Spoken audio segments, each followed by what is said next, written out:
Fala galera, tudo bem? Vou explicar um mecanismo importante em relação ao nosso processo que envolve o autocontrole, o controle inibitório dos comportamentos prepotentes ou impulsivos e como a dopamina ela pode fazer parte desses dois elementos, tanto em relação ao próprio autocontrole, mas também como, obviamente, os comportamentos impulsivos. Para quem não lembra, a dopamina ela é responsável pela função da motivação. Ela é produzida em uma região no encéfalo chamada de área tegmental ventral e ela é liberada sob condições que envolvem algum estímulo aversivo ou estímulos apetitosos, estímulos que remetem a alguma recompensa ou remetem a algum reforço. Perfeito? E diante do processo de interação e aprendizagem do sujeito, a dopamina ela vai interagindo com algumas estruturas que sinalizam a recompensa no ambiente. Parte dessas estruturas estão envolvidas na região subcortical, conhecidas como corpo estriado, sendo o estriado dorsal e o estriado ventral. O estriado ventral ele tem um papel importante que corresponde à sinalização da recompensa no ambiente.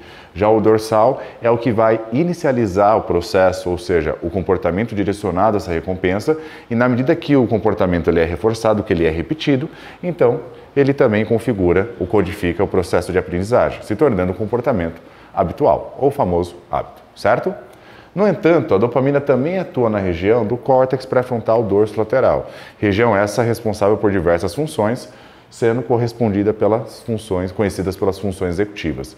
E parte dessas funções envolve o controle inibitório, autorregulação emocional, o próprio autocontrole. A ideia em questão é, durante o processo que envolve o treinamento do autocontrole, tendo em vista que o autocontrole ele é um comportamento, eu tenho que disponibilizar meios e mecanismos para que o indivíduo exerça essas habilidades e reforce elas. Então, quando o sujeito está tentando reduzir, por exemplo, o consumo de algum alimento palatável ou um comportamento inadequado, eu tenho que planejar e organizar atividades as quais ele consiga claramente exercer essas tarefas. E assim, então, que ele exerce essas tarefas, ele seja de alguma forma reforçado, principalmente por meio de alguma interação ou social, seja com alguém que ele esteja realizando esse desafio, ou principalmente com um profissional. Então, você como profissional, se você quer aumentar a capacidade de controle e autocontrole desse paciente, você tem que motivá-lo a exercer essa tarefa de autocontrole. Então, mesmo que no decorrer do processo o paciente apresente algumas falhas, eu tenho que trabalhar para conseguir com que esse paciente se sinta autoeficaz nesse processo. E essa autoeficácia ela é proveniente de um aspecto que envolve o reforço social ou o reforço do profissional. Isso vai ajudar o paciente a se direcionar em relação àquilo que está sendo proposto e estabelecer metas, desafios aos quais ele consegue cumprir e, ao mesmo tempo, continuar reforçando as suas tentativas em função daquilo que ele quer melhorar. Porque, a partir disso, então, eu vou exercendo o processo de aprendizagem através do próprio reforçamento que eu mesmo vou estabelecendo para ele. Porque não existe mudança de comportamento sem motivação. Não existe melhoria sem o aspecto motivacional. E esse é exercido pela própria atividade dopaminérgica. A questão é, como vamos direcionar nossa motivação?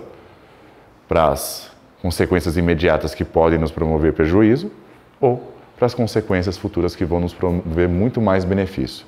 A questão é, temos que trabalhar com aquilo que o paciente mais considera importante, aquilo que seja mais adequado e adaptável para a vida do paciente. E assim, então, a gente vai fortalecer esse comportamento ao qual queremos desenvolver.